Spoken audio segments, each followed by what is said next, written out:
6 വയസ്സുകാരിയെ പീഡിപ്പിച്ച മധ്യവയസ്കനായ ബന്ധുവിന് 41 വർഷം തടവ്.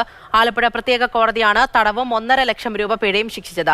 2022 നെടുമുടി പോലീസ് രജിസ്റ്റർ ചെയ്ത കേസിലാണ് കോടതി വിധി വന്നത്. രഘുനാഥ് നാരായണൻ ചേരുന്നുണ്ട്. രഘു, വിവരങ്ങൾ.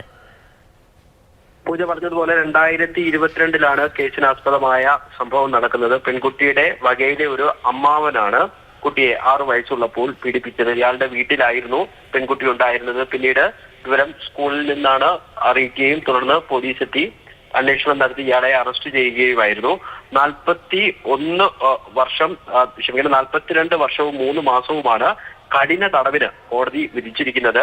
1.5 ലക്ഷം രൂപ പിഴയും കോടതി ശിക്ഷിച്ചിട്ടുണ്ട്. ഇതിൽ 50,000 രൂപ പെൺകുട്ടിക്ക് നൽകണമെന്നാണ് കോടതി പറഞ്ഞിരിക്കുന്നത്. നമ്മൾ ഈ പ്രതിയുടെ പേര് പുറത്തു പറയാത്തത് പെൺകുട്ടിയുടെ ബന്ധുവായതുകൊണ്ടാണ്. കാരണം ഇയാളുടെ പേര് പുറത്തു പറഞ്ഞാൽ പെൺകുട്ടിയെ തിരിച്ചറിയും എന്നുള്ളത് കൊണ്ടാണ് ഈ പ്രതിയുടെ പേര് നിലവിൽ പറയാത്തത്. ശരി, രഘുനാഥ് നാരായണനാണ് വിവരങ്ങൾ നൽകിയത്.